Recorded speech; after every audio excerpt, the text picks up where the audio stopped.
Ok, bueno, en la clase de hoy lo que vamos a trabajar es cómo podemos manejar la optimización cuando tenemos restricciones, cómo podemos manejar los problemas de optimización cuando tenemos restricciones.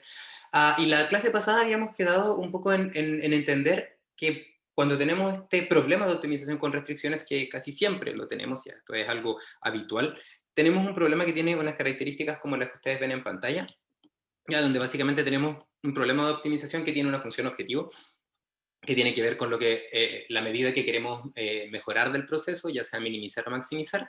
Tenemos un modelo asociado y tenemos también unas restricciones de desigualdad, que son aquellas que me permiten definir la región factible, ¿ya? Pero voy a hacer aquí un alto porque ambas restricciones son las que requiero para definir la región factible, entendiendo aquella como la que el lugar geométrico donde se encuentra el óptimo del problema de optimización y por lo tanto el óptimo de un determinado proceso que estamos simulando, ¿ya? Pero voy a hacer el alto ahí porque básicamente los modelos, ya las restricciones de igualdad, eh, básicamente son las que diferencia un problema de optimización de otro en el sentido de estar resolviendo un problema de optimización quizás para un sistema de destilación o algo relacionado con un problema de beneficio de minerales. ¿Ya? Ahí es donde está la diferencia y donde aplicamos toda la IQ que conocemos y que ustedes, por supuesto, manejan ya, yo creo que mucho mejor que yo, porque mi área de especialización es esta, entonces hay veces que las otras se me van olvidando un poco. Ya, pero básicamente aquí es donde estamos hablando, vamos a hablar de los modelos, entonces. Aquí están los modelos asociados estos fenómenos físicos, ya que la idea es que a estas alturas ya debiésemos ser capaces de plantear y también resolver. Ya hemos pasado por varias etapas para aquello. Pero estas restricciones de desigualdad son muy relevantes porque, bueno, primero nos presentan algo nuevo porque no son igualdades, son desigualdades.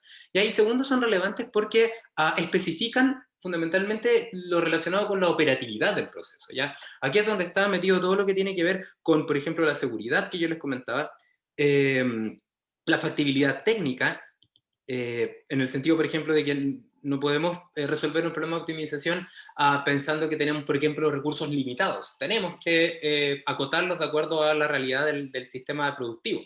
No podemos pensar en que vamos a tener un ambiente lleno de contaminantes, sino que más bien tenemos que pensar que tenemos que tener ciertos niveles críticos de contaminantes, de concentración de contaminantes, y que básicamente eso se refleja en que lo que estamos emulando, lo que está en el modelo, lo que vamos a emular, tiene un límite, y ese límite está dado por esta representación de restricciones de desigualdad.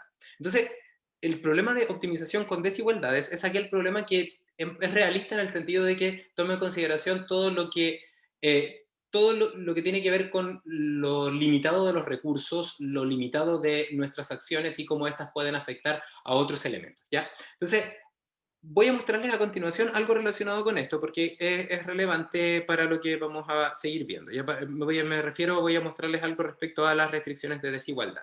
¿Ya? Porque la clase anterior habíamos llegado al final a la conclusión de que si tenemos un problema de optimización, como el que ustedes ven en pantalla, donde teníamos esto que les acabo de mostrar, este problema de optimización se podía encontrar una solución dentro de la zona factible si es que resolvíamos o si es que éramos capaces de encontrar la solución que cumplía las condiciones necesarias de optimalidad o condiciones de KKT, ya que eso fue lo que vimos en la clase pasada. Donde tenemos un problema que, bueno, hicimos una analogía que espero que les haya servido, esa de la pelotita que va cayendo y se va encontrando con distintas barreras. ¿Ya? Entonces tenemos unas restricciones de que la pelota está quieta o está escenariedad, de holguras complementarias y de factibilidades, primales y duales, ya que son básicamente estas condiciones de KKT que ustedes ven acá. El tema es que dentro de todas estas restricciones, dentro de todos estos elementos que son interesantes, de las condiciones necesarias de optimalidad, que vamos a ver en un momento cómo se trabajan de manera numérica, por ejemplo, como lo hace Excel, ¿ya? Porque Excel resuelve este problema en el solver. Les quería comentar un poco acerca de lo que nos quedó pendiente y que les pedí que revisaran ustedes, y si no lo han hecho, por favor, dense un momento el tiempo porque es muy relevante, de definir un poco el significado de este multiplicador, ya de este multiplicador de Lagrange, que es el multiplicador mu, ya que está asociado a las restricciones de desigualdad, justamente. O sea, las restricciones de desigualdad son importantes porque toman en consideración lo relacionado con la factibilidad de los procesos, ¿ya? Entonces, cada una de estas restricciones que aparecen en este vector, podríamos listarlas de esta forma. Una restricción, dos restricciones, y las que tengamos que añadir de tal manera de generar este vector de límites operacionales. ¿Ya? Y cada una de estas restricciones de desigualdad, a su vez, tiene asociada un multiplicador de Lagrange, el cual cuando lo encontramos, ya cumple con las condiciones necesarias de optimalidad. O sea, vamos a tener que encontrar los multiplicadores de Lagrange porque son parte de un sistema de ecuaciones bien grande, que es este, donde aparecen como incógnitas los multiplicadores de Lagrange. ¿Ya? Entonces, la forma de hacerlo, bueno, eso tiene que ver con algoritmos que lo podemos ver ahora, pero lo interesante es que estos multiplicadores de Lagrange, que están asociados a las restricciones de desigualdad, son elementos que tienen un significado y que tienen una unidad. Ya, vamos a partir primero con la unidad y luego voy a comentarles un poco más acerca de los significados. Entonces, el multiplicador de Lagrange, asociado a la restricción iésima, ¿ya? O sea, tenemos entonces un multiplicador de Lagrange para la restricción iésima, tiene una unidad bien particular, ¿ya?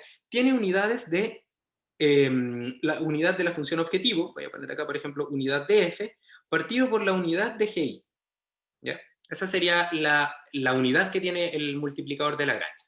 Ya, por ejemplo, si la restricción yo les comentaba tiene que ver con que una temperatura tiene que ser menor o igual a una temperatura máxima, y esa expresión yo la dejo, por ejemplo, en Kelvin, y lo que estoy haciendo es minimizar una función que está, por ejemplo, en beneficio horario, por ejemplo, en dinero o en unidades monetarias por tiempo, ¿ya? Entonces el multiplicador de Lagrange asociado a esa restricción estaría definido con una unidad que sería beneficio económico horario partido por Kelvin. ¿Ya? Y la explicación de por qué tiene esas unidades tiene como dos aristas. Una, ya que tiene que ver con la explicación geométrica de las condiciones necesarias de optimalidad, ¿ya? Donde la clase pasada yo les había comentado que, bueno, teníamos que definir una especie de función que se llama lagrangiano, ¿ya? Y esa función lagrangiana lo que hacía era ir sumando las distintas fuerzas que participaban en que la pelota se quedara quieta. O sea, en este caso sería las fuerzas relacionadas con el cuenco, donde está, que es la representación de la función objetivo, las fuerzas relacionadas con la barrera asociada a las restricciones de desigualdad, y las fuerzas asociadas al riel, donde están asociadas las restricciones de igualdad. Entonces, desde ese punto de vista, si sumamos fuerzas y entendemos las fuerzas como estos gradientes, porque tenemos que hacer una descomposición en los distintos ejes, ya porque la fuerza es un campo vectorial. Entonces, si vamos a hacer una suma de elementos, los cuales representan al finalmente fuerzas, requerimos hacer esta transformación de unidades, pues, porque tenemos que sumar las fuerzas que están en unidades de función objetivo con las fuerzas que están en unidades de restricción de desigualdad. Entonces ahí es donde aparece esta primera explicación de por qué los multiplicadores de Lagrange, mu, y también el nu, que es el multiplicador de Lagrange de las restricciones de igualdad, tienen unidades, ¿ya? Por lo que les comento ahora. ¿Ya? Pero existe una segunda derivada de esto, o una segunda explicación, que creo que es más interesante y que por eso quería mostrárselo, ¿ya? Y es que tiene que ver con este término que está acá, ya que se llama, que el multiplicador de Lagrange tiene una interpretación, ya que se denomina también una palabra que se llama, así, que dice que esto es un precio sombra, ¿ya? Y su nombre tiene que ver con eh, un precio que yo tengo que pagar por hacer algo, ¿ya? Por eso dice precio sombra, ¿ya? Y básicamente, ¿de qué se trata el multiplicador de Lagrange? Entonces, imaginémonos que dentro de todo este problema de optimización, ¿ya? Yo tengo acá mis restricciones, todo esto es lo mismo, y yo tengo una restricción en particular, ya que lo voy a dejar así, y el resto de las restricciones las voy a separar, básicamente. Lo único que voy a hacer es que del vector de restricciones voy a separar una en particular que me interesa, entonces lo voy a dejar de esta forma, menor o igual que cero, así. Ya, donde básicamente dije, mira, de todos los vectores que son restricciones de desigualdad, de todos los vectores que aparecen como restricciones de desigualdad, voy a escoger uno. Cualquiera el que ustedes quieran, voy a quedarme, por ejemplo, con el 2, por ejemplo, o con el 3, da igual. Pero uno lo voy a dejar como reservado porque quiero hacer un análisis con él. ¿Ya? Entonces, lo primero es que cuando yo resuelvo el problema de optimización, ya lo resuelvo, entonces tengo un X asterisco Y ese X asterisco tiene asociados multiplicadores de Lagrange, y en particular me interesa el multiplicador de Lagrange de la restricción I, ¿ya? El cual, como es óptimo, cumple con las condiciones necesarias de optimalidad, ¿ya? Y si es que la restricción I está activa, ya, tenemos que tener ese supuesto ya para poder hacer todo el análisis que quiero mostrarles. Entonces, si es que la restricción está activa, eso quiere decir que g de x en el óptimo es igual a 0, porque está activa la restricción. O sea, la pelota está apoyada en la barrera que describe GI. Y aparte, eso significa que el multiplicador de Lagrange es mayor que 0. El multiplicador de Lagrange asociado a esa restricción es mayor que 0. Y a veces es una definición que tiene que ver con la suma de las fuerzas que les contaba la clase pasada. ¿Ya? Esto es básicamente una propiedad de las condiciones necesarias de optimalidad que se llama holgura complementaria. ¿Ya? Entonces imaginémonos ahora que, por ejemplo, todo esto que yo les cuento, ya todo este óptimo, es básicamente el lugar donde está esta pelotita acá. ¿Ya? O sea, eso quiere decir que de todas las restricciones, esta restricción que les dibujo, que corresponde a la barrera, que dice que hacia la derecha, por ejemplo, está la región factible, ¿ya? Entonces, esa pelotita amarilla que está apoyada en las restricciones, que está marcada ahí como una X magenta, es donde está el óptimo. O sea, ese es equivalente a, si sacamos las coordenadas para x1 y x2, aquí estaría x1 asterisco y acá estaría x2 asterisco. ¿Ya? Esas son las coordenadas óptimas. Ahora, imagínense ustedes que, puesto que la restricción GI, ¿ya? La restricción GI, la que estoy analizando, representa un límite operacional, ¿ya? Y en este caso, lo que me está diciendo la solución del problema de optimización es que si quieres mejorar tu proceso, tienes que llevar el proceso al límite, porque la pelotita está en el límite operacional. ¿Ya? Cualquiera sea esta la variable que básicamente son las de decisión. ¿Ya? Entonces, como la pelotita está en el límite, entonces el óptimo está impuesto o está restringido por esta condición que dice que g de i de x es igual a 0. ¿Ya? Entonces, básicamente, no podemos pasar más allá. Pero si está activa, lo lógico sería es que si yo pasara más allá, si yo entonces me fuera un poco más hacia la función objetivo, o sea, si es que yo me moviera hacia la izquierda, entonces mi función objetivo debiese disminuir porque la pelotita va a poder llegar un poco más cerca del lugar donde está el valle, la parte más baja, porque estoy moviendo la restricción hacia la derecha, ¿ya? Y eso implicaría que estaría agrandando la región factible, porque básicamente moveríamos, por ejemplo, esa barrera, de alguna forma, ¿ya? Hacia la izquierda, por lo tanto, habría más espacio para la búsqueda que está definido ese espacio por estas líneas amarillas. ¿Ya? Entonces, para hacer esto, para agrandar la región factible en este caso, si la queremos agrandar la región factible así, entonces lo que tendríamos que hacer es, por ejemplo, definir una restricción distinta, que por ejemplo sería GI de X, en un principio era menor que 0, y ahora como yo voy a generar una región factible más grande, ¿ya? Entonces voy a decir que, si quiero generar una restricción factible más grande, voy a decir que esto va a ser menor o igual a I, ¿ya?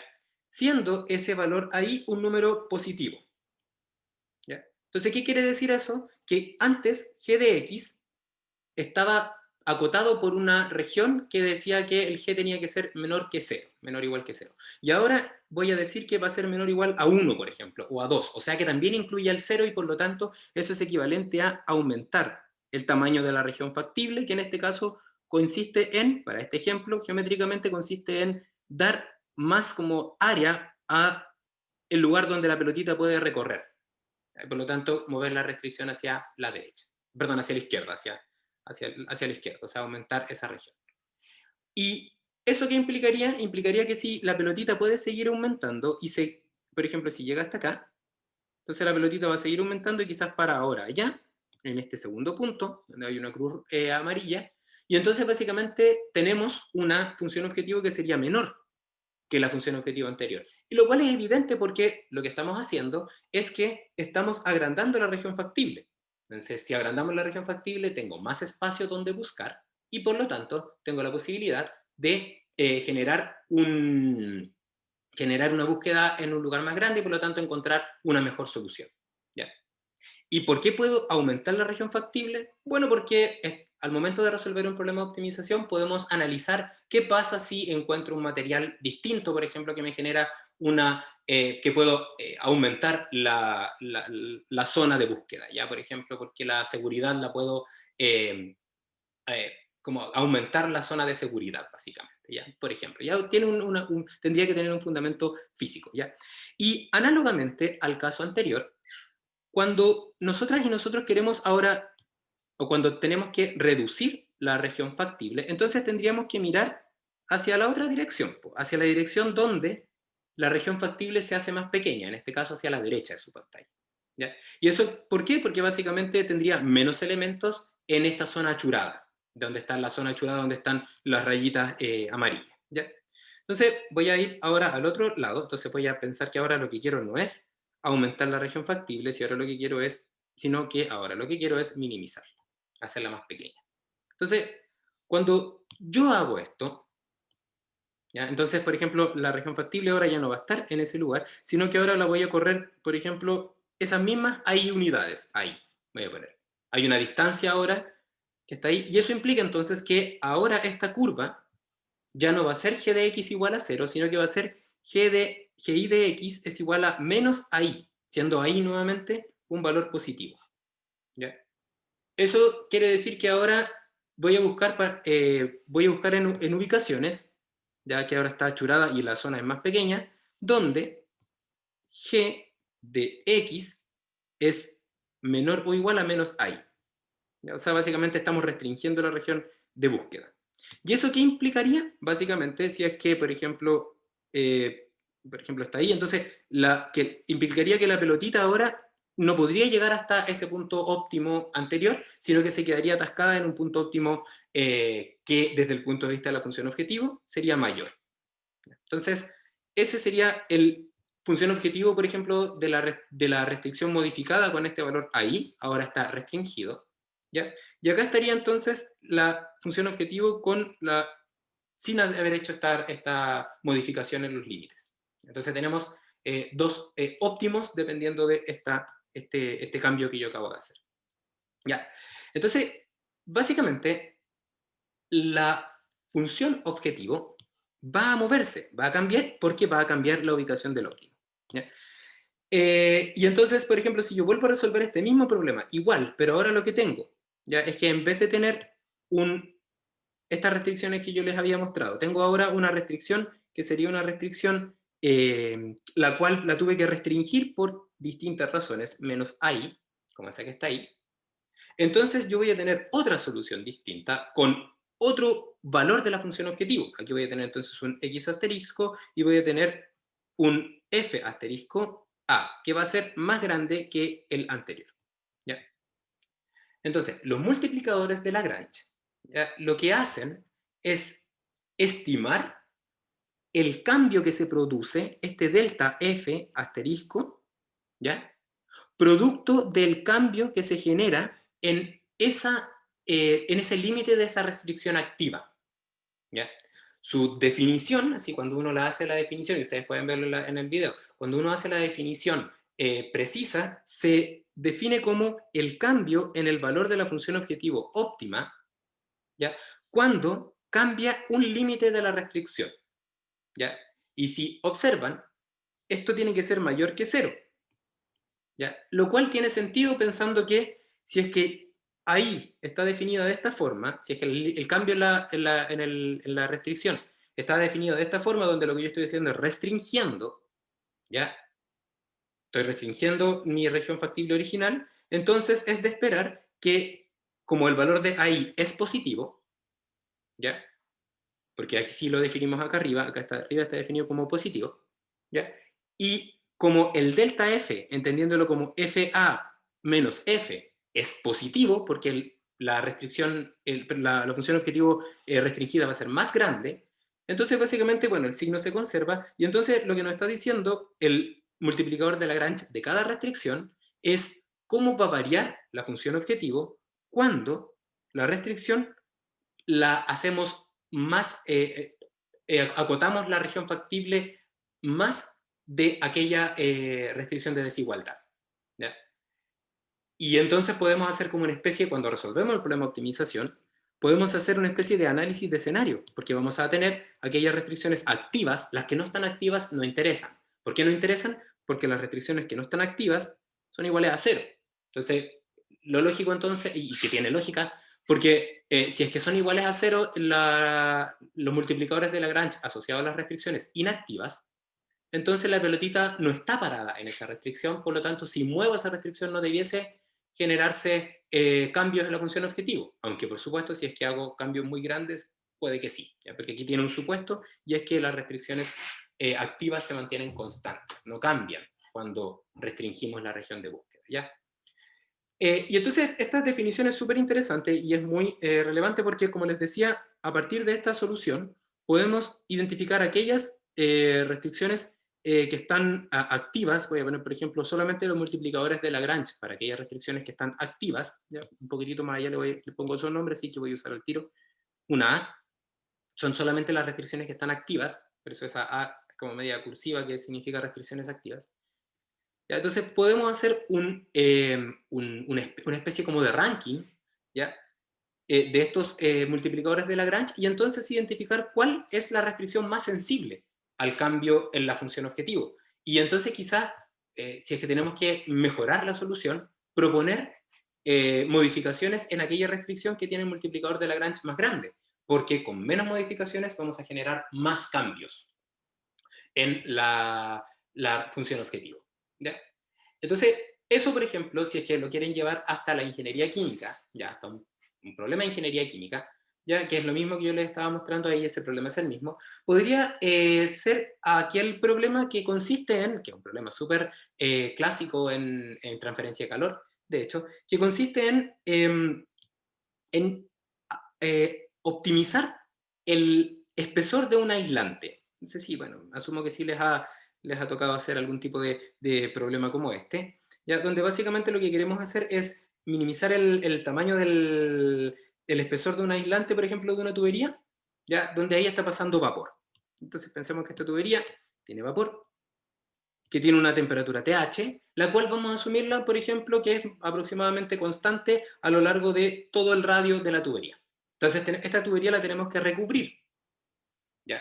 Y cuando queremos recubrir la tubería, ya tenemos una especie de trade-off, porque si es que queremos recubrir la tubería, lo que vamos a hacer es que vamos a generar una barrera a la transferencia de calor, ¿no es cierto? Porque acá le ponemos, por ejemplo, un aislante que tiene una determinada conductividad térmica, ¿ya? Entonces, uno esperaría que mientras mayor es el radio del aislante, o sea, el espesor del aislante, por lo tanto el radio total, ya más voy a aislar la tubería, ¿no es cierto? Porque básicamente lo que tenemos ahí es un fenómeno de suma de resistencia. Pero resulta que a medida que vamos aumentando el espesor, a medida que se va haciendo más grande, también vamos aumentando el área de transferencia de calor. Y por lo tanto aumentamos el calor ya transferido. Entonces hay un punto, un trade-off, un compromiso, ya entre un radio pequeño que aísla poco y un radio muy grande que aísla mucho, pero también aumenta mucho el área de transferencia de calor. Entonces, tomando eso en cuenta, uno puede definir por ejemplo, un problema de optimización, donde lo que uno decide es el espesor del sistema de aislación, o lo que es lo mismo, también podemos definir que obtener el espesor es equivalente a obtener el radio 2, siendo el radio 2 la distancia que hay, por ejemplo, entre el centro de la tubería hasta el aislante. ¿Ya? Ahí, bueno, tenemos el espesor porque el radio 1 es conocido, la tubería, por ejemplo, existe. ¿Ya? Entonces, para eso uno puede plantear un problema de optimización que formalmente sería minimizar el calor transferido, ¿ya? En esta tubería de largo L, ¿ya? Modificando el radio 2. ¿Ya? Y para eso tenemos que tener un modelo, ¿no es cierto? Porque de lo contrario no habría una forma de relacionar el radio 2 con el calor. Y ese modelo es un modelo, por ejemplo, de estos de transferencia de calor, ya que en este caso se asume que las resistencias que son importantes son la resistencia en el ambiente, este infinito que está ahí, H infinito. Yo lo voy a poner, este es el coeficiente convectivo de transferencia de calor en el exterior, ¿ya? Y acá tenemos entonces la parte conductiva, que sería este aislante. Estamos asumiendo entonces que la tubería tiene una conductividad térmica muy elevada, por lo tanto la temperatura en la superficie de la tubería es igual a la temperatura TH. Entonces esta cuestión que está acá representa la suma de la resistencia, 1 partido por la suma de las resistencias, por delta T. Ahí teníamos el modelo. Entonces este modelo, que ustedes ven acá, tiene como variables que están relacionadas el TH, por ejemplo TH, el T infinito, ¿no es cierto? Tenemos el R1, el R2, el H, que sería el coeficiente infinito, el H afuera, y el K, que sería el K del aislante. ¿Ya? Entonces, si observan, al final este modelo lo que hace es relacionar, ¿no es cierto?, estas variables conocidas, en este caso la temperatura del vapor, la temperatura del medio ambiente, el radio de la tubería, que estaría dado, bueno, en este modelo, ¿ya?, el H infinito y el K, ya que esos son valores conocidos. Y lo que hace entonces este modelo es relacionar el valor del radio, ya que sería esta variable de decisión, que es con la que voy a iterar, ¿ya?, y eso lo relaciona con el calor, que va a ser aquel criterio de parada de la iteración, en el sentido de que voy a quedarme con el radio que cumpla con que el calor es mínimo, y eso que implica entonces que la derivada de Q con respecto a R2 es cero. Ya ese problema es típico ahí de determinación del espesor crítico de un aislante. ¿Ya? Pero ahora vamos a poner una restricción extra, ¿ya? Y esta restricción extra tiene que ver con algo de seguridad, porque por ejemplo, si es que esta tubería está en un lugar donde se puede acceder, ¿ya?, y puede acceder gente que no tiene sus implementos de seguridad, tendríamos que entonces generar una restricción adicional, de tal manera que la temperatura en la superficie, ¿ya?, tuviese que ser menor o igual a una temperatura máxima, siendo por ejemplo la temperatura máxima una temperatura que es el límite que aguanta la mano, por ejemplo. ¿Ya? Entonces yo digo, ya, la temperatura de la superficie no puede ser, tiene que ser menor o igual, no sé, por ejemplo, temperatura máxima igual a 60 grados. Ya, ese sería entonces, no puedo pasarme de esa porque de lo contrario, el, entonces voy a tener un problema porque lo que voy a proponer es una situación, un radio en el cual quizás me voy a quemar, o no. Entonces ahí es donde le metemos la parte de seguridad y factibilidad.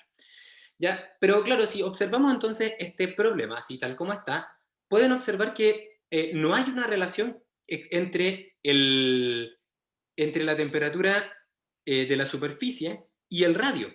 Ya no existe. ¿Ya? Porque no aparece todavía, borrar esto un momento, lo voy a mover, porque no existe algo que diga que me permita relacionar la temperatura de superficie con el radio. Y yo sé que físicamente tiene que haber un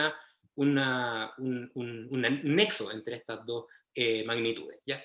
Y ese nexo está dado por otro balance que habría que agregar, que es justamente, en este caso, sería la ecuación de enfriamiento en la superficie, o sea, este calor que va hacia allá, pero ahora visto como solamente la resistencia externa por el área externa, multiplicado, donde el área externa, perdón, es donde está el radio. Entonces aquí vamos a poner el área que depende del radio 2, y donde aquí está el TS y el T infinito. Entonces básicamente planteamos una segunda ecuación para poder describir entonces este TS, que ahora es una variable que aparece, y esa variable que aparece lo que hace es entonces proponer que la solución que vas a encontrar no puede ser cualquiera, sino que tiene que estar acotada. ¿Ya? Entonces resolvemos este problema con los métodos que vamos a ver ahora mismo. ¿Ya? Y entonces imagínense que tenemos una solución, ¿ya? Y esa solución dice que el radio 2 óptimo, ¿ya?, va a ser igual, por ponerles un número, a, por ejemplo, se puede poner algo, no sé, ¿qué podría ser? Un cuarto, por ejemplo, 1.5 pulgadas. Ese sería el óptimo. ¿Ya? Y eso, este óptimo, lo vamos a poner sin la restricción de T de superficie menor a 60 grados Celsius. Perdón, con la temperatura de superficie de 60 grados Celsius. ¿Y qué pasa también, por ejemplo? Pasa que, bueno, por supuesto dependiendo del material este aislante, pero ¿ya?, lo más probable es que el óptimo esté cuando la temperatura en la superficie es 60. ¿Ya? Eso casi siempre aparece, que el óptimo está donde donde las restricciones están activas, ¿ya? Porque justo al lado de la restricción activa es donde tenemos la máxima ganancia, porque llevamos el sistema al límite. Entonces, ¿qué implicaría esto? Probablemente que si yo reemplazo en el modelo, ¿ya? Que va a ser igual a 0 porque es factible, voy a llegar finalmente a que la temperatura de superficie va a ser 60 grados Celsius, lo que implica entonces que el mu asociado a la restricción de la temperatura de superficie va a ser mayor que 0, porque está activa la restricción. ¿Ya? O sea, básicamente el espesor que me da es aquel espesor que me dice que la temperatura de la superficie tiene que ser la que te aguante la mano. ¿Ya? Y como les decía, tiene sentido pensando que, bueno, la idea es intentar minimizar, por ejemplo, el costo, por ejemplo, del proceso, etc. ¿Ya? Ahora bien, aquí es donde vamos. Entonces, ahora bien, el tema acá, ya cuando yo hago, por ejemplo, este procedimiento, es que imagínense que a partir de esto, ¿ya? Yo tengo una aislación, por ejemplo, pensemos que el Q punto que me dio con ese radio va a ser igual a, y le voy a poner unas unidades que quizás no son, o sea, una magnitud que quizás no es muy eh, apropiada o razonable físicamente, pero me sirve para la explicación que quiero hacer. Voy a poner que esto, por ejemplo, es el calor transferido va a ser igual a, por ejemplo, 100 kilowatts. Eso es lo que pierdo con este procedimiento. Este procedimiento que está ahí. ¿Ya? Entonces, ahora imaginémonos, ¿ya? Imaginémonos por un momento que resulta que tengo que aumentar la temperatura, o la tengo que disminuir. Básicamente la tengo que modificar. ¿Ya? Entonces, lo que voy a hacer es que voy a generar aquí una restricción que va a ser un poco distinta, porque voy a poner para que me quede con menor o igual a 0 así, con un menos y menor o igual que 0. ¿Ya? Para que me quede con el menor o igual que 0. Entonces, imagínense ahora que lo que tengo que hacer es que voy a permitir, ¿ya? Voy a permitir que la temperatura máxima permitida, en vez de ser 60, sea 61 grados. ¿Ya? Sea 61 grados. ¿Eso qué implica? Implicaría que acá yo tendría que poner un grado, que está ahí, ¿ya? 1 grado Celsius, y eso implicaría entonces que me quedaría ahora menor o igual a 61 grados Celsius. ¿Ya? Entonces, ¿qué significa eso? Si vemos, ¿ya? El multiplicador de Lagrange asociado está activo, es mayor que 0 porque es una restricción que está activa. Imaginémonos, por ejemplo, que es 10. ¿Qué unidades? Sería unidades de kilowatt partido por grados Celsius. ¿Ya? Esa sería la unidad de eso. Entonces, eso era con la restricción, ese multiplicador de Lagrange era con la temperatura en 60, pero ahora resulta que quisiera saber qué pasa si es que yo ahora voy a exigirle a la gente que use guantes, por ejemplo. Y por lo tanto, entonces puedo tolerar una temperatura mayor. Entonces, si quiero saber cuál va a ser el Q, pero ahora con una temperatura máxima, que ya no va a ser 60, sino que va a ser 61, ¿ya? Entonces lo que podría hacer sería resolver, por supuesto, de nuevo el problema de optimización, pero ahora con un 61 en vez de con un 60. O lo que puedo hacer es ocupar la definición de multiplicador de Lagrange. ¿Ya? Entonces, para eso, en este caso el multiplicador de Lagrange de la temperatura sería algo así como el cambio en la variable, en el calor, cuando cambia el límite de la restricción. ¿Ya? Y entonces sería el valor de Q, ¿ya? Con una temperatura de superficie igual a 60, y entonces aparecería también el multiplicador de Lagrange. En este caso tendríamos un de Q a, en este caso, de Tmax, podría ser, multiplicado por el delta Tmax, ya que sería equivalente al AI. ¿Ya? Y lo de los signos de los multiplicadores de Lagrange es algo que uno se los puede aprender de memoria, o mejor aún los puede razonar. ¿Ya? Porque sabemos que este multiplicador de Lagrange es positivo, y en este caso es 10. ¿Ya? Sabemos también que este problema tiene un Q punto que era igual a 100. ¿Ya? Entonces, si aguantamos, por ejemplo, la posibilidad de aumentar en 1 grado Celsius la temperatura máxima permitida, entonces es de esperar que, como estoy ampliando la región factible, es de esperar que este calor sea menor. que el calor que habíamos obtenido antes. ¿Ya? Y por lo tanto, entonces tendríamos que ponerle acá un signo negativo. ¿Ya? Y ese signo negativo reemplazaría el valor de 10, y aquí estaría el delta T max, que sería igual a la diferencia entre los dos límites de las dos restricciones, que en este caso sería 1 grado Celsius, o sea, esto sería igual a 1.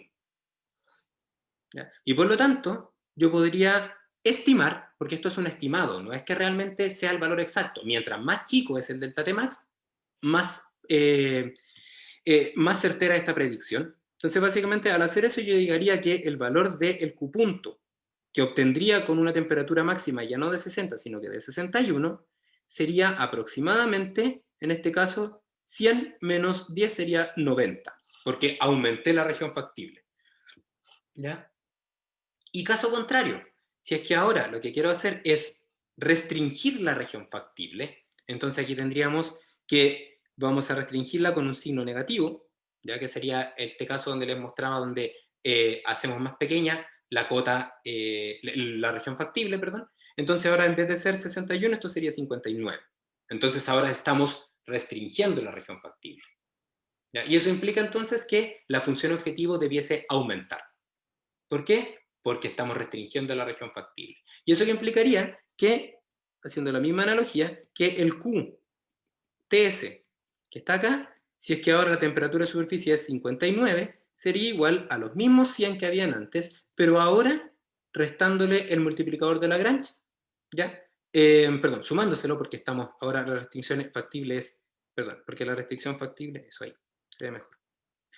Porque la región factible es más chica, entonces la función objetivo aumenta. En este caso sería más 10 multiplicado por delta t, que sería 1. Por lo tanto, ahora es de esperar que sea 110 kilowatts la nueva restricción. ¿Ya? Entonces, básicamente, el concepto de precio sombra ya tiene que ver con una derivada del precio respecto a un cambio. ¿Ya? ¿Y cómo la podemos usar? O aplicando simplemente esta ecuación que está aquí, que es el valor anterior con un más menos, y ese más menos depende si es que restringimos o aumentamos la región factible, multiplicador de Lagrange, multiplicado por el cambio en la región factible. ¿Ya? Y con eso entonces tenemos una metodología para, sin resolver otro problema de optimización, hacer un análisis rápido de cuáles son las restricciones relacionadas con la operatividad del proceso más relevantes, porque son aquellas que tienen un multiplicador de Lagrange más grande, porque mientras más grande, el delta T que requiero, o el delta G que requiero, es más pequeño para producir grandes cambios en la función objetiva. ¿Ya? No sé si se entiende la idea de esto. Quisiera preguntarles si tienen dudas respecto a esto. ¿Ya? Me dice aquí, me dice, Macarena me dice que no, que básicamente le queda claro. Súper. ¿Ya? Entonces los multiplicadores de Lagrange es, como les decía, una herramienta súper importante para tomar decisiones y que le pueden sacar provecho súper bien, de hecho. ¿Ya? Pero tiene un pero, ya que no se les olvide, y es el hecho que esto es válido siempre y cuando la restricción sigue siendo activa. ¿Ya? Si no lo es, el multiplicador de Lagrange sería 0. Entonces ahí ya no aplica. Ok, entonces, teniendo en cuenta eso al final y tomando en consideración que ya entonces entendemos qué significa un multiplicador de Lagrange, ya, lo que viene ahora, que es la parte del algoritmo de cómo funciona Solver y eso, se basa fundamentalmente en lo que vimos en la clase pasada de cómo se caracteriza el óptimo de este problema, que es básicamente algo que minimiza f de x y que está dentro de la región factible, el lugar geométrico es donde se encuentra el óptimo, y eso es equivalente a encontrar el óptimo tal que cumpla estas condiciones necesarias de optimalidad. ¿Ya? Entonces, si ustedes hacen un análisis en retrospectiva de lo que vimos durante todo el semestre, con la excepción de modelar, que fue algo que era más como de papel y lápiz, y aplicación de todo lo que aprendieron antes, siempre hemos intentado simular, y siempre hemos intentado simular cosas algebraicas, de ser posible. ¿Ya? Por ejemplo, partimos con modelación algebraica, simulación algebraica, y luego vimos, por ejemplo, simulación de problemas de ecuaciones diferenciales de valor inicial, y entonces dijimos, pucha, mejor, como sabemos simular algebraicamente, transformémoslo en algo algebraico usando, por ejemplo, el método de Euler, o el método de Runge-Kutta. ¿Ya? Entonces, la idea siempre ha sido intentar llevar estos como problemas más complejos, y en este caso el más complejo que es la optimización, hacia una simulación y ojalá algebraica. Entonces, en este caso, la optimización con restricciones es lo mismo, ¿ya? Es pasar de un problema de optimización, donde sería equivalente a encontrar un X asterisco, a como darse una vuelta, ¿ya? Por hacer como un camino alternativo, así como cuando ustedes estudian en termos estos procesos donde pasamos eh, una, por otros lados, por otros caminos para poder calcular estas propiedades de estado. Entonces, en vez de optimizar para encontrar el valor de el X asterisco, como yo sé simular, me gustaría intentar abreviarme el camino de optimizar para hacer una simulación, y entonces esa simulación me permitiría llevarlo hasta encontrar el valor de X, que entonces optimiza el problema. ¿Ya? Y tenemos que escoger qué vamos a simular, y lo que se simula, ¿ya?, son las condiciones necesarias de optimalidad. ¿Ya? En el caso, por ejemplo, de una optimización sin restricciones, se simula que la derivada de la función objetivo sea igual a 0. En este caso, se simula que se cumpla este sistema de ecuaciones. ¿Ya? Y este sistema de ecuaciones tiene unas cosas que son un poco difíciles, ¿ya? Que así como las vamos a ver, y vamos a ver de qué se trata la simulación. Entonces, primero, este sistema de ecuaciones tiene dos tipos de especificaciones. Tiene unas especificaciones que son de igualdad, que las voy a marcar con verde, pero también tiene unas restricciones que son especificaciones de desigualdad. Entonces, eso genera que cualquier algoritmo de simulación que usemos se podría quedar un poco corto, ¿ya? Porque las restricciones de desigualdad implica que tengo que considerar elementos que no tengo la capacidad de considerarlos con un algoritmo de simulación. No existe la simulación restringida, ¿ya? No hay un algoritmo para aquello. Entonces, hay que pensar una forma de intentar sobreponerse con eso, ¿ya? Y eso es lo que hacen los distintos algoritmos que están implementados en Solver, ¿ya? Y en MATLAB, ¿ya? Y en Python, y en todos los métodos numéricos, ¿ya? Donde básicamente pueden observar acá que está, como para que no perder la idea, que acá lo que tenemos son las restricciones de holguras complementarias, que decimos básicamente que si la restricción está inactiva, o sea, para todas las restricciones que pertenecen a este conjunto de elementos inactivos, el multiplicador de Lagrange es 0, y para todas aquellas restricciones que están activas, o sea, aquellas que en el óptimo el valor de la restricción es igual a 0, entonces el multiplicador de Lagrange es mayor que 0. ¿Ya? Entonces, tenemos que resolver un sistema de ecuaciones y tenemos una dificultad porque tenemos estas relaciones de desigualdad, que no la habíamos trabajado antes, ¿ya? Y entonces la simulación requiere algún tipo de tratamiento adicional, ¿ya? Pero primero, cuando nosotros simulábamos, ya ustedes lo están haciendo, lo han hecho a lo largo de todo el semestre, que la idea es que intenten comprender la consistencia de lo que estamos haciendo a lo largo de todo el semestre. Si yo quiero simular, ¿ya? Para simular, yo primero lo que tengo que hacer es hacer un análisis de grados de libertad, que es justamente lo que quiero mostrarles, ¿ya? Entonces, el análisis de grados de libertad nos va a justificar estudiar el problema de simulación. Entonces, para hacer el análisis de grados de libertad, primero tendríamos que identificar cuáles son las variables y luego las ecuaciones, etc. ¿Ya? Entonces, si partimos primero con las variables, ya nos vamos a encontrar que, por supuesto, la primera variable que tendríamos que encontrar va a ser x. Ya que en el óptimo, vamos a poner acá, entonces tenemos que encontrar x asterisco porque en el óptimo se cumple esta condición de estacionariedad, ¿ya? Pero en el óptimo también se cumple, para encontrar esta condición de estacionariedad, yo también tengo que encontrar los valores de los multiplicadores de Lagrange. Por lo tanto, requiero también encontrar los multiplicadores de Lagrange, el vector de multiplicadores mu y el vector de multiplicadores nu, ambos. Entonces, si por ejemplo nuestro sistema tiene un conjunto de variables x que está compuesto por x1 hasta xn mayúscula, ¿ya? Que si nuestra restricciones de igualdad está compuesto por un vector de h1 hasta hnh, ¿ya?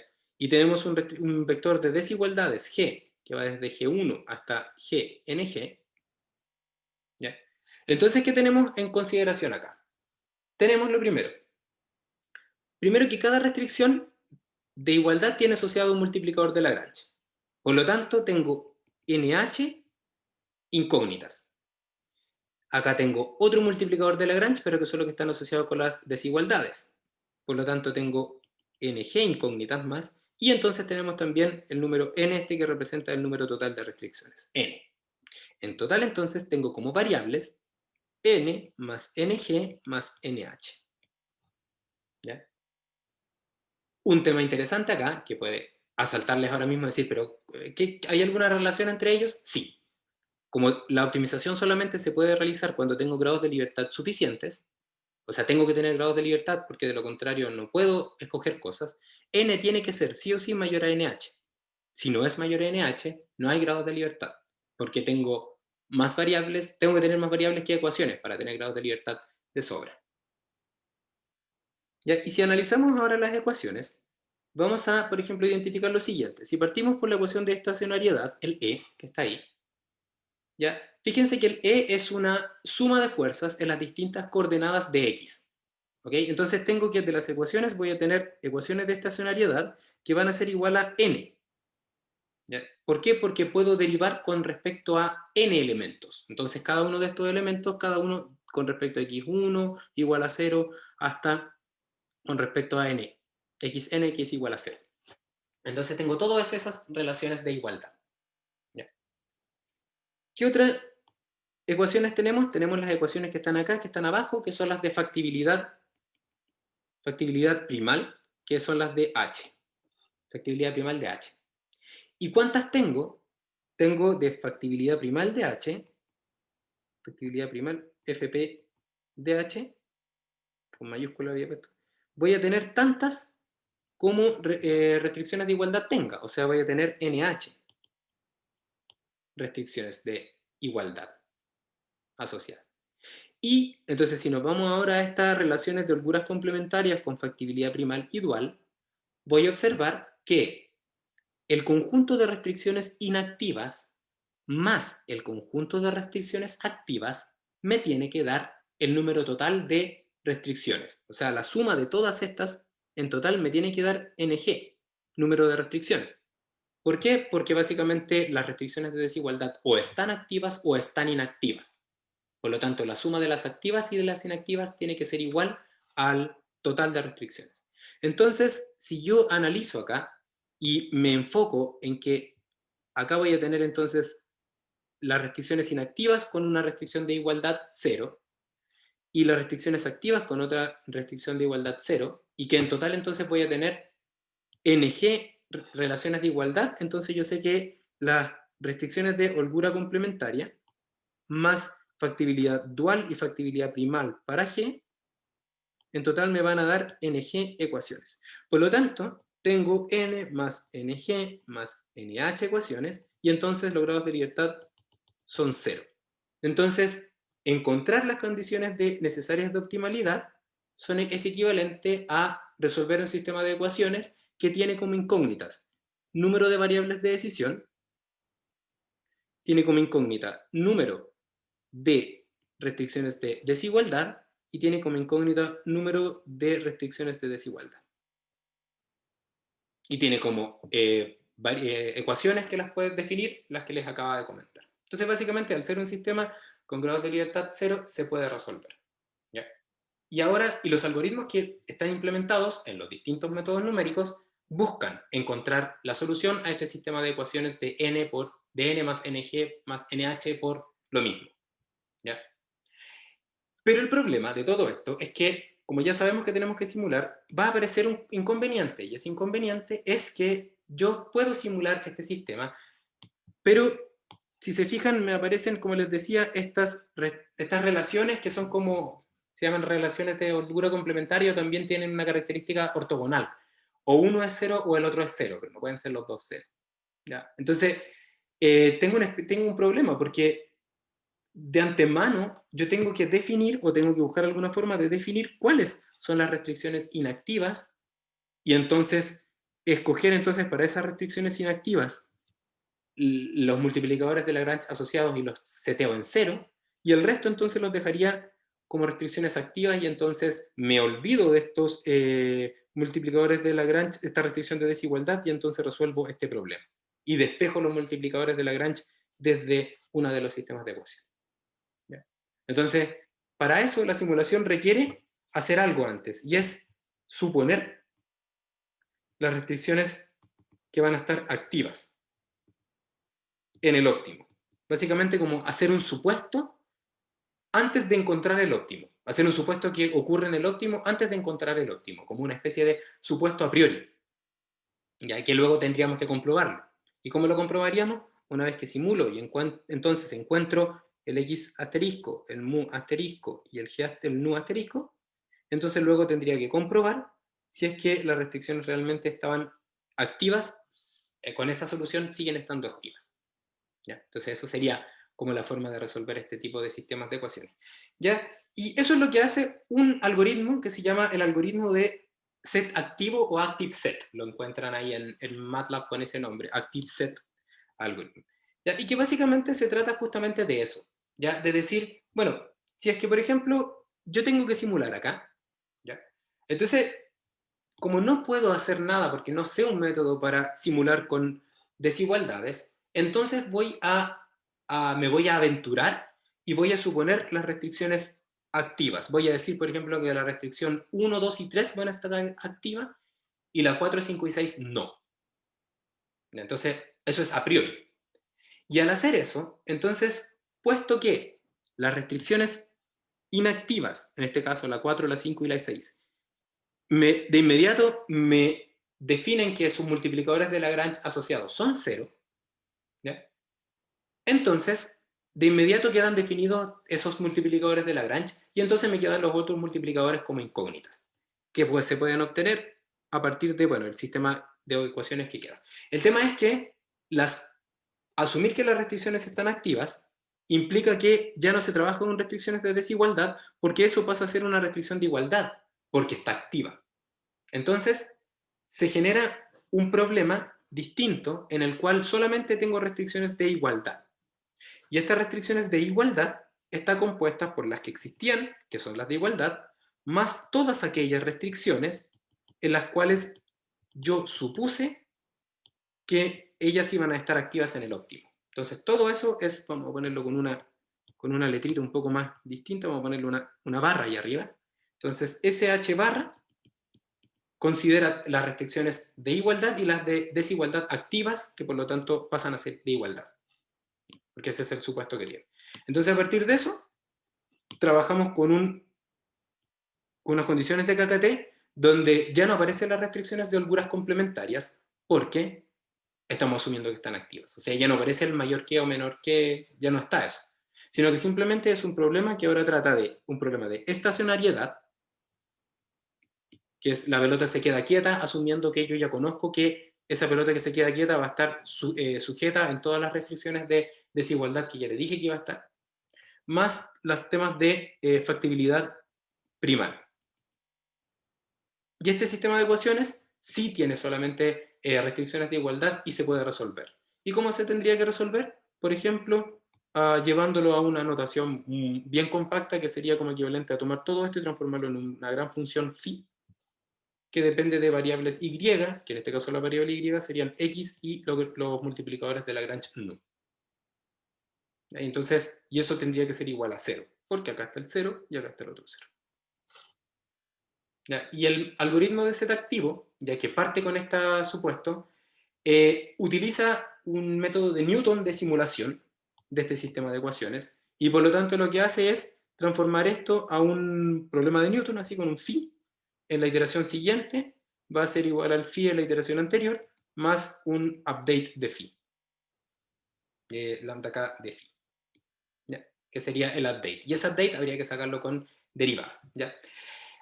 Entonces, cuando uno implementa el método de Newton, que está acá, y obtiene entonces el update, ¿ya? El update, si ustedes recuerdan, se obtiene a partir de un problema de linealización alrededor del punto de trabajo y una igualación a cero, ¿cierto? Entonces tenemos que la linealización de este phi sería básicamente el de x, perdón, sería la derivada con respecto a y del lagrangiano, ¿ya? Multiplicado por, en este caso, un delta y, sería, perdón, que tengo que hacerlo así. Sería la derivada con respecto a y de phi, ¿ya? Evaluado en el punto k, el punto actual, ¿ya? Multiplicado por el delta i, que sería el que vamos a utilizar para actualizar, ¿no es cierto? El delta ik, más el phi evaluado en k, y eso va a ser igual a 0. Entonces acá tenemos una expresión que lo que hace es linealizar este sistema de ecuaciones alrededor del punto actual, y lo que hace entonces es resolver para el siguiente valor despejando el delta y. Y aquí tengo un pequeño error porque sería, como es el método de Newton, entonces la actualización se hace con las incógnitas, entonces sería y de k más 1 es igual a y de k más delta y de k, donde se obtendría de esta forma, ¿ya? Con el método de Newton. Y el asunto acá es que, bueno, con un poco de álgebra, este sistema de ecuaciones que está linealizado, que es básicamente linealizar esto que está acá, ¿ya? Es también equivalente a, y aquí está el update que yo les muestro, este problema es equivalente a las condiciones necesarias de optimalidad de un problema que se llama problema cuadrático. Ya en el video que está en YouTube de la playlist de APQ anterior, que es un material complementario, donde hago un poco más de detalle en esto, aparece la equivalencia de este problema de optimización. ¿Ya? Entonces, este problema de optimización, que es equivalente al método de Newton, es un problema que se llama problema de programación cuadrática, QP. ¿Ya? Programación cuadrática porque tiene una función cuadrática, una función objetivo cuadrática, y tiene una restricción lineal. ¿Ya? Y entonces este problema, ya que tiene esta característica donde parte con un iterador inicial y unas condiciones activas, ¿ya? Y que por lo tanto entonces evalúa las condiciones activas, por supuesto, resuelve el problema linealizado, que también se llama problema de programación cuadrática, actualiza entonces utilizando este delta y de k, ¿ya? Y a partir de eso entonces al siguiente paso de Newton, todo este procedimiento del método de Newton.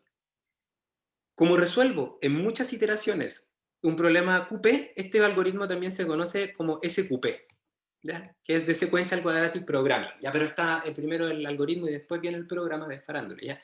Primero está el nombre del algoritmo, ¿ya? Entonces básicamente este algoritmo, ¿ya?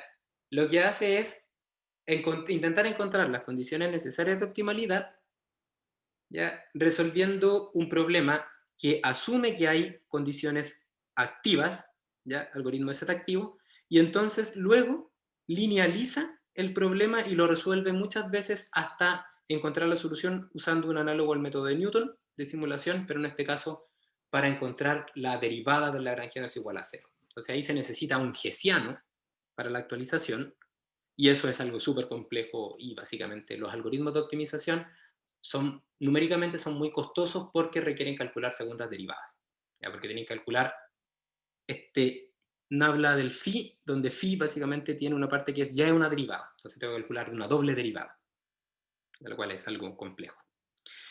Ok, y claro, básicamente acá lo que hace es que, dado unas condiciones activas, entonces resuelvo, y entonces voy a llegar a la siguiente iteración, y en la siguiente iteración lo que puedo hacer es evaluar si es que se cumplen las condiciones de KKT, que es equivalente entonces a que el phi en la iteración actual en norma es menor o igual a una tolerancia, ¿ya?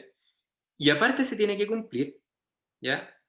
Que las condiciones activas que yo me propuse inicialmente sean las mismas que obtuve después, porque si no está malo. Entonces, ¿qué es lo que se hace? Si es que no se cumplen las condiciones de KKT, o si es que no coinciden las condiciones activas, se evalúan las nuevas condiciones activas en el iterador actual, y entonces esas van a ser las nuevas condiciones activas para la siguiente iteración, ¿ya? Entonces este procedimiento que está acá está implementado, de hecho entiendo que en el solver, ¿ya? Y que tiene aquí este método de Newton que calcula unas derivadas. De hecho, cálculo de derivadas es algo que le quiebra la cabeza a la mayoría de la gente que trabaja en esto. Y esa es una de las metodologías. Y hay otra metodología, ya que esta se llama metodologías tipo Z activo, donde yo me utilizo entonces un supuesto para poder eliminar la parte de las restricciones de desigualdad. Y la otra metodología que se usa es una metodología que se llama métodos de barrera o métodos de penalización. Y en particular está este método que se llama punto interior, ¿ya? Y que consiste básicamente en, si ustedes tienen, imagínense, un problema, ya, como este, donde tenemos una restricción que es así de este tipo, que es la función, el valor de x tiene que ser mayor o igual que 0, para este problema que quiero resolver. Entonces lo que se hace es, en vez de resolver este problema de optimización, se resuelve un problema de optimización que no tiene esta restricción. Esto es una restricción dura, que se llama porque es una restricción que se tiene que cumplir siempre. Entonces, una forma de trabajar restricciones duras es transformarlas en restricciones blandas, y para eso lo que uno hace es llevarlas hasta la función objetivo, ¿ya? Y para que tenga sentido el llevarla a la función objetivo, lo que hacemos es más un término de penalización de la función objetivo cuando no se cumple la restricción. La restricción. ¿Ya? Y por ejemplo, aquí hay uno de los métodos que se utiliza, que es el método punto interior, de hecho, que es parte de los métodos de barrera y de penalización, ¿ya? Y que básicamente te dice, si en vez de resolver este problema, yo te aconsejo que resuelvas este otro problema, el que está acá abajo, que lo pueden marcar así, que es una formulación alternativa, y que, si observan, dice lo siguiente. Dice, que es la misma función objetivo, pero ahora tiene un signo negativo, ¿ya? Que está acá, y ese signo negativo está multiplicando a una suma de todos los elementos xy que tienen que ser mayores que 0. ¿Ya? Entonces todos los x tienen que ser mayores que 0. Y el tema acá es que cuando el xy está cercano a 0, ¿ya? Por ejemplo, 0.00001, ¿ya? Entonces estoy muy cerca de ser infactible, ¿ya? Porque estaríamos casi a punto de tocar este límite. Entonces, cuando, por ejemplo, el valor de xy está cercano a el límite de la región factible, entonces el logaritmo natural de ese número va a ser un logaritmo natural de este xy cuando tiende, por ejemplo, a 0.0000001. Entonces ese logaritmo natural de todo eso va a tender a menos infinito.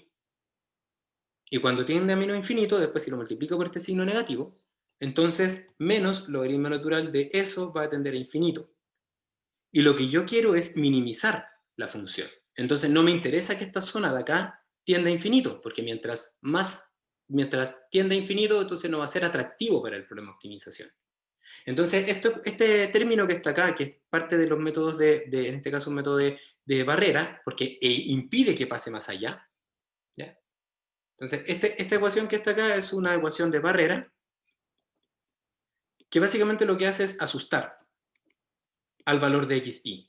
Y le dice, ok, si quieres acercarte al límite, ten cuidado porque hay por ejemplo, una reja con corriente, que es equivalente a que el logaritmo natural se te vaya a infinito.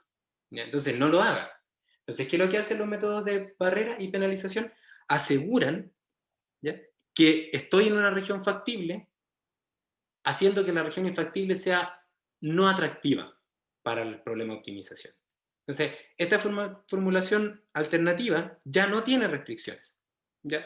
¿Por qué no tiene restricciones? Porque ahora, podemos sacarla de hecho, está acá, porque ahora, si es que me empiezo a acercar al xy igual a 0, entonces ¿qué va a pasar? Se va a la función objetivo se va a hacer indefinida o infinita. Entonces básicamente con esto entonces controlo que todo esté en el límite que yo quiero, ¿ya? Y claro, acá por supuesto si es que yo puedo controlar como el nivel de cuánto quiero asustar a la restricción, controlando un multiplicador que es este φ(l) que está acá, ¿ya? Y este φ(l) básicamente es un número, que la idea es que sea un número pequeño, ¿ya? De tal forma de que cuando las cosas se vayan a infinito, este número intente como evitar estas inestabilidades numéricas, o sea, que no sea como un número gigante, sino que esté más o menos multiplicado por un número pequeño, de tal forma de también que cuando el xy tiende a un valor positivo, entonces el φ(l) por el logaritmo natural de este xy tiende a 0. Entonces, para eso entonces el φ(l) tiene que ser tendiente a 0, porque me interesa que esto sea importante solamente cuando nos acercamos a la restricción de desigualdad, el límite. ¿Ya? Entonces, básicamente los métodos, algoritmos implementados en los métodos numéricos, lo que hacen es ajustar el valor de φ(l) de tal manera de que cuando el valor este tiende a infinito, entonces el valor, el L tiende a infinito se refiere al logaritmo natural, entonces la solución tiende a la solución real. ¿Ya?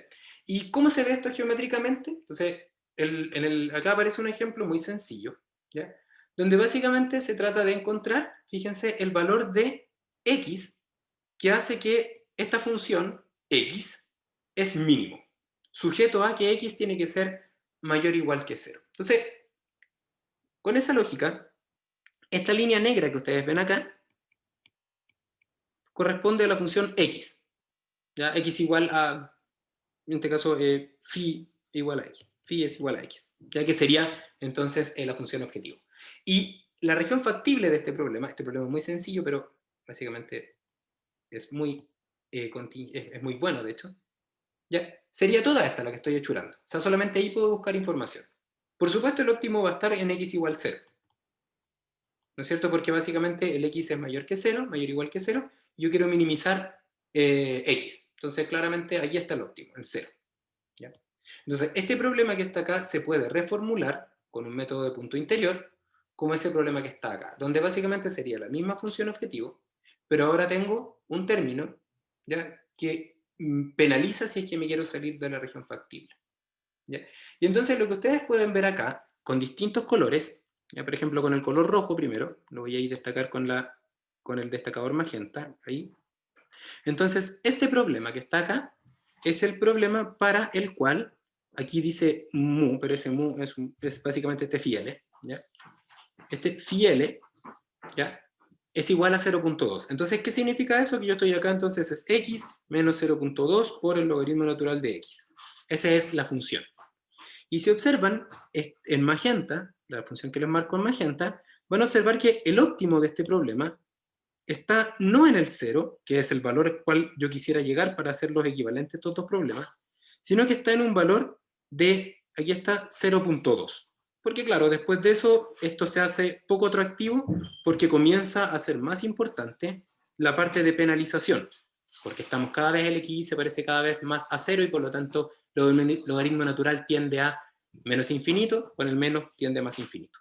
Y si se fijan, cuando me empiezo a alejar de la región factible, se empieza a parecer de alguna manera a esta función objetivo original porque tengo un phi L chico. Y lo que aparece más abajo, ya si yo me voy moviendo, voy a borrar acá, lo que aparece más abajo a medida que me voy alejando, o sea, me voy yendo hacia abajo, por ejemplo ahora con la línea magenta, es lo mismo, son curvas de nivel, pero con phi L cada vez más pequeño. Y pueden observar cómo el óptimo va convergiendo a el óptimo real, que es 0, a medida que el phi L se hace cada vez más pequeño, para distintos valores de phi L. Y, por supuesto, mientras el phi L es más pequeño, también la función es más parecida a la función original cuando nos alejamos del límite de la región factible.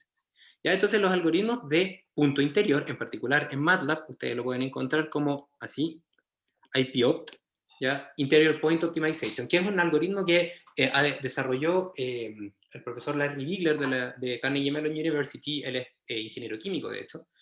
Y Larry lo que hace es, bueno, básicamente es la parte como más compleja numéricamente, que es cómo definimos el valor de phi L, porque acá lo lógico sería decir que phi L tiende a 0. El problema es que estos problemas de optimización se resuelven igual derivando. Y cuando yo tengo algo, por ejemplo, el phi L multiplicado por el logaritmo natural de xy, entonces tengo, si esto tiende a 0 y este tiende a infinito, entonces tengo un problema numérico, porque es 0 por infinito, ¿ya? Y eso es algo muy complejo de resolver, ¿ya? Entonces, básicamente, esto sería el segundo algoritmo que les quería mostrar, ¿ya? Uno es el de Z activo, asumo restricciones de desigualdad iguales, y el segundo algoritmo corresponde al de punto interior. Entonces, con esto tenemos los dos revisiones de los distintos algoritmos que existen en los algoritmos de optimización numéricos, y con esto terminamos toda la parte teórica, ¿ya? Entonces, para la próxima semana, ¿ya?, vamos a identificar, vamos a implementar estos algoritmos en problemas de interés, y entonces para eso ustedes tienen como misión ahora simplemente revisar estas láminas que quedan disponibles, que son las que tienen que ver con cómo se implementa en MATLAB, ¿ya? Igual vamos a hacer unos ejercicios en Excel también, para ver cómo se ve reflejado eso, ¿ya? Entonces, básicamente, esto que está en estas PPT que están acá, por favor necesito que las revisen para ver la sintaxis solamente, ¿ya? De qué significa, y por supuesto, la sintaxis luego se va a practicar mediante la resolución de ejemplos, ¿ya? Entonces, con esto terminamos la parte teórica, van a venir ejercicios y vamos también a ahora particularizarlo también para aquellos problemas relacionados con la optimización de procesos, ¿ya? Entonces, con esto terminamos, como les digo, y quisiera saber, antes de terminar, si tienen dudas con esta clase o lo que han visto esta clase. Por mi parte, profe, todo bien. O sea, tendría que revisarlo de nuevo, pero todo bien. Vale, súper. Ya, entonces, con esto entonces, Alois, asumo que también está claro con esto. Espero que haya sido, si es que hicieron GIO, espero que haya sido un momento para refrescar conocimiento, y si es que aprovechen también de haber comprendido algo que no comprendían de GIO, lo cual sería súper bueno, y si es que no, bueno, siempre es adecuado repasar estas cosas que son herramientas que se utilizan mucho, sobre todo en la parte gerencial, ¿ya? Por ejemplo, en el desarrollo y en el scheduling y en la planificación, perdón, de la producción, los problemas de optimización se utilizan muchísimo. En la refinería, de hecho, tienen resuelven problemas de optimización para toda la parte de la planificación, y bueno, están codo a codo ahí con lo industrial, ¿ya? Con eso terminamos la clase, como les decía, y nos vemos nosotros el martes, ¿ya? Entonces vamos a hacer martes, optimización de procesos y ejemplo, y miércoles ejemplo, ¿ya? Les doy las gracias por su atención, y nos vemos entonces la próxima semana. ¿Ya? Profe, Ahí Alois me dice que no se acordaba mucho de KKT, qué bueno. Qué bueno que profe, lo ¿le sepa. puedo preguntar algo Por del supuesto. certamen cortito? Sí, espérate, pero un momento que voy a dejar de grabar. ¿Estamos listos con esto, no? Sí, gracias. Ya, espera un poco, con esto terminamos la grabación.